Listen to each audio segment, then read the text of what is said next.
صلی علی السلام علیکم ورحمۃ اللہ وبرکاتہ۔ اللہم صلی علی سیدنا محمد وعلی آل سیدنا محمد وبارک وسلم۔ سورہ احزاب اور غزوہ احزاب کے حساب سے ہم بات کر رہے ہیں، اور اس سلسلے کا یہ آخری پروگرام ہوگا۔ پھر ہم اگلے سیگمنٹ میں کسی اور واقعے کو جو سیرت کے ہم اٹھائیں گے۔ اس میں ایک بات ہم بار بار کہتے رہے ہیں کہ جب مسلمانوں کو ایک سختی کے ایک دور سے گزارا گیا، جو سخت ترین ادوار میں سے جو مسلمانوں پہ گزرے ہیں،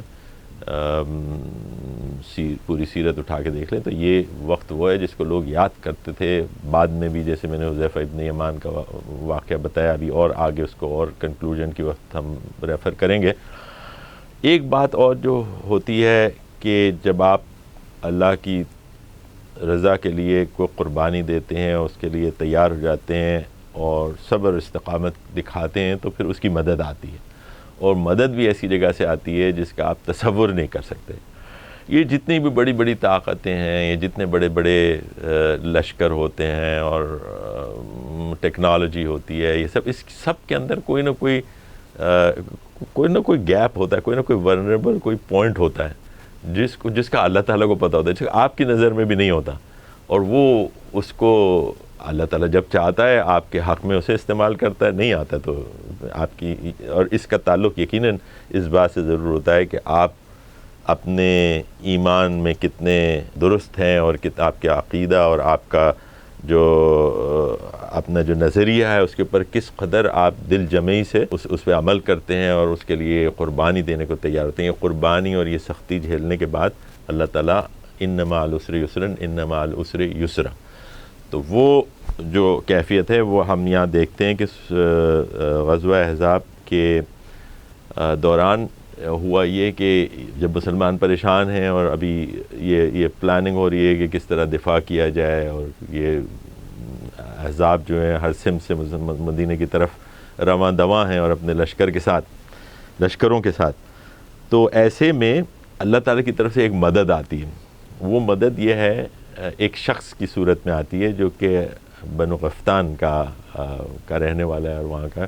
وہ صحابی رسول ہیں جن کا نام ہے نعیم ابن مسعود۔ نعیم ابن مسعود آؤٹ آف نو ویئر وہ رسول اللہ صلی اللہ علیہ وسلم کے پاس آ جاتے ہیں، اور وہ بتاتے ہیں کہ میں آپ پر ایمان لایا ہوں۔ ظاہر ہے کہ ان قبائل میں جہاں جہاں دعوت پہنچ گئی تھی، کچھ لوگ تو ایمان لے آئے تھے نا، اور جو اس کی صداقت کو، اس میسج کی محسوس کرتے تھے، اور اس کو انہوں نے اپنا لیا تھا۔ اب وہ رسول اللہ صلی اللہ علیہ وسلم کے پاس آئے ہیں، اور انہوں نے یہ پیشکش کی ہے کہ بھئی میں آپ پر ایمان لاتا ہوں، اور یہ میری طرف سے پیشکش ہے کہ آپ مجھ سے کہیں کہ یہ سب لوگ آپ کے خلاف ایک کیمپین کی صورت میں آپ کی طرف بڑھ رہے ہیں، لشکر، اور ظاہر کے قحطان کے بارے میں تو ان کو خود ہی پتہ تھا کہ اسی میں سے تھے، اور دیگر قریش اور قریظہ، تو انہوں نے یہ پیشکش کی کہ جی میں حاضر ہوں، مجھ سے آپ نے جو خدمت لینی ہے وہ کر لیں۔ اب آپ صلی اللہ علیہ وسلم کی، جیسے ہم کہہ رہے ہیں کہ لیڈرشپ کا ایک یہ بہت اہم معاملہ ہوتا ہے جس کو آپ کہتے ہیں مردم شناسی، یعنی مردم شناسی، اور کسی کے سمجھیں کہ ٹیلنٹ کو اور کسی کے میں جو کیپیبلٹی ہے اس کو پہچاننا، اور نہ صرف پہچاننا بلکہ اس کے مطابق اس سے کام لینا، اور اس سے جتنا فائدہ ہوتا ہے، ظاہر ہے کہ ایک کام ایک شخص کر سکتا ہے، دوسرا شاید کوئی اور کام بہتر کر سکتا ہو۔ تو اب 3000 لوگ تو یہ مدینے میں موجود تھے، اگر وہ کہتے کہ بھئی تم بھی تلوار اٹھا لو تو 3000 ایک ہو جاتے، اس سے کیا فرق پڑتا۔ لیکن انہوں نے نعیم ابن مسعود کو یہ کہا کہ تم کوئی ایسی چال چلو، کوئی ایسا پلان بناؤ، ایسا کچھ کام کرو کہ یہ جو کفار ہیں اور یہ جو اکٹھے ہو گئے، ان کے اندر کوئی بددلی پیدا ہو اور کوئی تفرقہ پیدا ہو، اور یہ ہم یعنی اس اٹیک کے لیے جو ان کا جو مورال ہے اس کو ویک کرنے کے لیے کچھ کام کرو۔ تو یہ سب اس کا حصہ ہے، اس لیڈرشپ کا حصہ ہے، اور اس پلاننگ کا حصہ، اسٹریٹجی کا حصہ ہے کہ آپ اپنے جو مخالفین ہیں ان کو سمجھ کے ان کے خلاف کس طریقے سے، کوئی ضروری نہیں کہ ہر طرف آپ نے جنگی لڑنی ہے، کچھ کرنی ہے، کچھ اور طریقے بھی ہیں جس سے اگر کوئی آپ کے خلاف پلان کر رہا ہے تو اس کو روکنے کے لیے آپ کاؤنٹر سمجھیں کہ پلان کریں اور اس کو اس طریقے سے آپ کو نقصان پہنچانے کے قابل نہ چھوڑیں جیسا کہ اگر آپ یہ نہ کرتے تو ہوتا. تو نعیم ابن مسعود جو ہیں وہ چلے جاتے ہیں. سب سے پہلے تو وہ جاتے ہیں ان کے پاس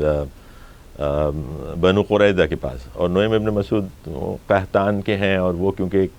ان کی ایک کولیشن میں تو ان کو ایک عزت تکریم ہے, تو ان کے پاس وہ جاتے ہیں اور وہ جا کے وہ کہتے ہیں ان سے کہ بھائی دیکھو یہ لوگ آ تو رہے ہیں, قریش بھی آ رہے ہیں, قحطان بھی آ رہے ہیں, لیکن یہ لوگ یہاں کے رہنے والے نہیں ہیں. یہ آئیں گے, جنگ کریں گے, کامیاب ہوئے نہیں ہوئے یہ چھوڑ کے چلے جائیں گے, لیکن بعد میں جو ساری آفت آئے گی وہ تم پر آئے گی, کیونکہ تم تو محمد صلی اللہ علیہ وسلم کے پڑوسی ہو, یہ تمہیں تو نہیں چھوڑیں گے. وہ لوگ تو اپنے اپنے شہر میں چلے جائیں گے, وہ یہاں سے دور رہتے ہیں. تو ایک طرح سے ایک ڈاؤٹ ان کے دل میں وہ پیدا کرتے ہیں کہ بھئی یہ اس میں تم حصہ نہ لو, اور اس کا تمہارا ایک میثاق بھی تھا ان کے ساتھ, تم امن امان سے رہ رہے تھے, ان کو لڑنے دو جو کچھ کرنا. لیکن یہ لوگ تو کیونکہ ان کی یہ بات سمجھ میں آ جاتی ہے, وہ کہتے ہیں کہ واقعی بات تو تم صحیح کہہ رہے ہو کہ انہوں نے تو یہاں پہ رہنا نہیں ہے, تو چلے جائیں گے, نقصان میں ہم لوگ رہیں گے اگر اس کا کوئی فیصلہ کن نتیجہ نہیں نکلتا ہے اس جنگ کا, اور اس کی پاسبلٹی تھی. تو پھر وہ خود ہی تجویز کرتے ہیں کہ میں تمہیں یہ تجویز کرتا ہوں تمہارے خیر خواہی میں کہ تم ان سے یہ بات کرو کہ آپ یہی بات ان کے سامنے رکھو کہ بھئی ہم تو یہاں پہ رہنے والے ہیں, آپ تو دور کے رہنے والے ہیں, لیکن ہم آپ کا ساتھ دیتے ہیں, ہم نے شروع سے آپ کا ساتھ دیا, آپ کے لیے رسد مہیا کی اور وہ ساری چیزیں, لیکن ہماری یہ شرط یہ ہے کہ آپ اپنے کچھ لوگ ہمارے پاس ایک طرح سے رینسم یا ایک طرح سے ایک امانت کے طور پہ ہمارے پاس رکھ دیں, تاکہ آپ ہمیں چھوڑ کے اس حالت میں نہ جائیں, کیونکہ آپ کے لوگ جب ہمارے پاس ہوں گے تو ان کا تو آپ خیال کریں گے, ہمارا نہ کریں. تو یہ ایک طریقہ تھا عربیہ کے اندر جس کو وہ کرتے تھے کہ ایک امانت کے طور پہ کچھ لوگوں کو رکھ لیتے. کبھی قرضہ دیا جاتا تو وہ امانت کے طور پہ کچھ لوگوں کو رکھ لیتے. اسی طرح جنگ کے معاملات میں تو انہوں نے یہ بات ان کو سمجھا دی, ان کے سمجھ میں آ گئی. اب یہ وہاں سے گئے قریش, اور قریش میں بھی ان کے ظاہر ہے کہ وہی بات کہ ایک کولیشن میں تھے, ایک اتحاد میں تھے. تو قحطان سے کوئی آدمی آیا تو اس کی انہوں نے آؤ بھگت کی اور اس کی بات سنی. تو ابو سفیان سے انہوں نے یہ بات کی کہ بھائی دیکھو کہ یہ جو لوگ ہیں بنو قریظہ والے, وہ آپ سے یہ ڈیمانڈ کریں گے, کہ جی آپ اپنے لوگوں کو ایک اس کے طور پہ امانت کے طور پہ ان کے پاس چھوڑ دینا. تو وہ یہ تو ایک عجیب سی بات ہے, آپ لوگ اتنا قربانی دے رہے ہیں اور اتنی دور سے ایک لشکر لے کے جا رہے ہیں, اور آپ ان کے کہنے پہ وہ آپ پہ اتنا اعتماد, اور ان کے کہنے پہ یہ ساری چیزیں ہو رہی ہیں, تو یہ تو کوئی مناسب بات نہیں ہے کہ جو وہ کر رہے ہوں, تو آپ جو ہے ان کو جو ہے وہ انکار کر دیجیے گا. تو یعنی ایک طرح سے یہ چیز ان کے درمیان ایک رفٹ سا پیدا کرنے کی انہوں نے کوشش کی. اور اسی طرح انہوں نے جا کے قحطان میں بھی یہی بات کی کہ آپ سے بھی شاید یہ لوگ یہ کہ آپ اس کے اوپر تیار نہیں ہونا, کہ یہ کیا بات ہوئی کہ ہم اپنے وہ اگر آپ کے لوگ وہاں پہ رہ گئے تو پتہ نہیں ان کا کیا حشر ہو. بہرحال یہ ایک طرح سے رسول اللہ صلی اللہ علیہ وسلم نے ان کو ایک ٹاسک دیا جس کو اپنے بہترین انداز میں اس کو سمجھتے ہوئے,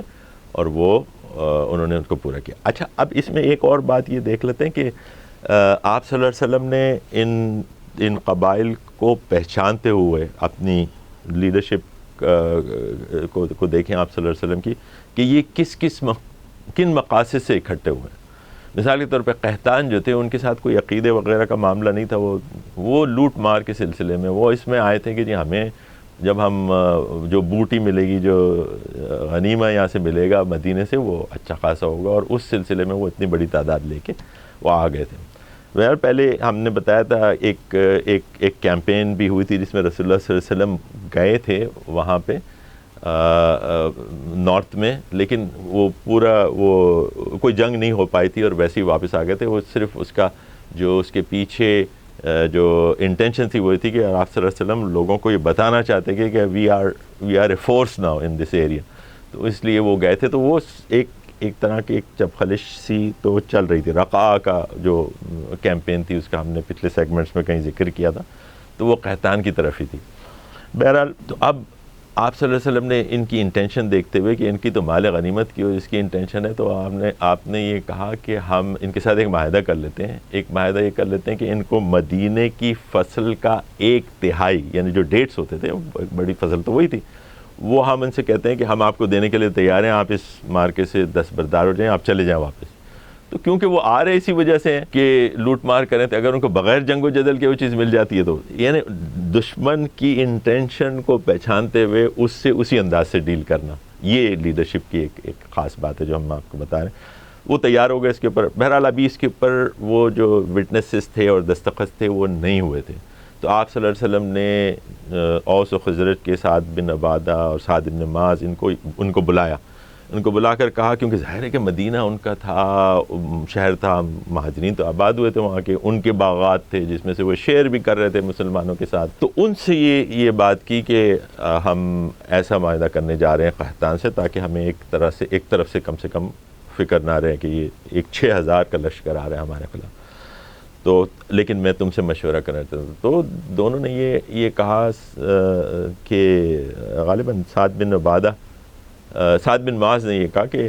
ہم لوگ تو ان سے جو کفر کا زمانہ تھا ہمارا, اس زمانے میں یہ ان کی ہمت نہیں ہوتی تھی کہ یہ ہم سے سوائے اس کے کہ یہ اگر ہمارے مہمان ہیں تو ہم ان کو کچھ ڈیٹس دے دیں یا کچھ کھجور دے دیں, یا ہم سے کوئی تجارت کریں تو مال کے عوض ہم دے دیں. اب ہم اسلام کی پروٹیکشن میں بھی آ گئے ہیں اور اسلام کی نعمت سے بھی سرفراز ہو گئے ہیں. اب آپ ہم سے, پہلے تو انہوں نے پوچھا یہ اللہ کا حکم ہے یا آپ ایک رائے ہے جس میں آپ, انہوں نے کہا کہ نہیں یہ میری رائے ہے, میں آپ سے پوچھنا چاہتا ہوں. انہوں نے کہا کہ تو ہم نے اس زمانے میں بھی نہیں کیا تو آپ ہم سے اب کیوں کراتے ہیں, ہم ان کے لیے کافی ہیں, ہم ان کا مقابلہ کریں گے. تو یہ ان کا جو تھا وہ ہمت تھی. انصار اللہ تعالیٰ ان پہ اپنی رحمتیں کرے, اپنی کہ انہوں نے کس طرح رسول اللہ علیہ وسلم کا ہر موقع پہ ساتھ دیا اور ہر طریقے سے ساتھ دیا, جب مال و متاع سے, جان و مال سے آپ صلی اللہ علیہ وسلم کو پروٹیکٹ کرتے رہے. اور شروع سے لے کے آپ بیت عقبہ سے لے کے آپ دیکھ لیں, جنگوں میں آگے شہداء میں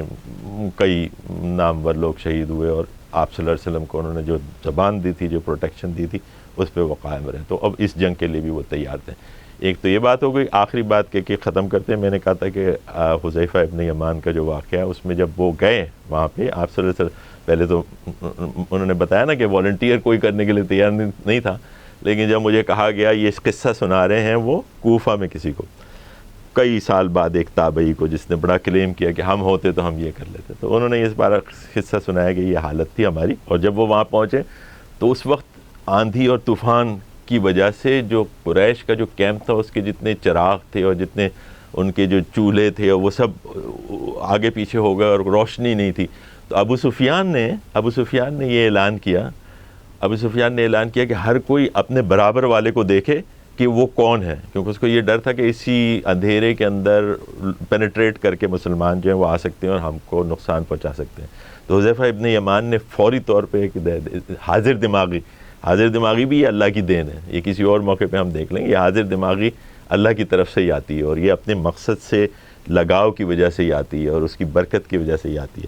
تو انہوں نے فوری طور پہ جیسے اس نے اعلان کیا, اس سے پہلے کہ وہ دوسرا آدمی ان سے پوچھتا, حذیفہ ابن یمان نے اس کا ہاتھ پکڑا اور اسے پوچھا تم کون ہو. تو مطلب ایک کانفیڈنس سے آپ جب آدمی کسی سے پوچھتا ہے تو وہ خود ہی گھبرا جاتا ہے, وہ اس نے نام بتایا, اس طرح سے اس نے دوبارہ سوال کرنے کی زحمت نہیں کی کہ بھئی آپ کون ہیں. تو اس طرح سے حذیفہ ابن یمان نے اپنے آپ کو بچا لیا. لیکن اس وقت انہوں نے ابو سفیان, جب آپ رسول اللہ صلی اللہ علیہ وسلم نے ان کو بھیجا تھا, اس وقت یہ تاکید کی تھی کہ کسی سے لڑائی جھگڑا نہیں کرنا, کہ تم نے صرف انفارمیشن لے کے واپس آنا. انہوں نے کہا کہ ابو سفیان نے رات کو تقریر کی, اس نے کہا کہ اب ہمارا یہاں پہ رہنا ممکن نہیں ہے, کیونکہ یہ ہمارے جو موسمی حالات ہیں اور دیگر ہمارے جانور مر رہے ہیں اور ہم یہاں پہ نہیں کر سکتے. تو میں تو اپنے اونٹ پر بیٹھ کر, انہوں نے کہا کہ جی میں روانہ ہوتا ہوں, اور اب تم لوگ بھی اپنا ساز و سامان اٹھاؤ اور چل پڑو. اس آندھی اور طوفان کے اندر وہ لوگ جو ہیں وہ نکلے اور واپس چلے. تو حذیفہ ابن یمان کہتے ہیں کہ میں, ابو سفیان میری رینج میں تھا, میرے پاس تیر تھا, تیر کمان تھی, اور میں اگر چاہتا تو اسے اسی وقت قتل کر سکتا تھا اس رات میں. لیکن مجھے آپ صلی اللہ علیہ وسلم کا وہ فرمان یاد آیا کہ تم نے لڑائی جھگڑا نہیں کرنا, تم نے صرف انفارمیشن واپس لے کے آنا ہے. اور انہوں نے اس کو اوبے کیا, بالکل اسی کے مطابق عمل کیا, اور وہ واپس آ کے آپ صلی اللہ علیہ وسلم کو انہوں نے انفارمیشن دی. اور آپ صلی اللہ علیہ وسلم نے پھر اللہ سے دعا کی کہ اللہ تعالیٰ وہ واحد ہے جس نے اپنا وعدہ نبھایا اور ان لوگوں کو تہس نہس کیا. اقول قولی ھذا واستغفر اللہ لی ولکم ولسائر المؤمنین والمؤمنات. السلام علیکم ورحمۃ اللہ وبرکاتہ.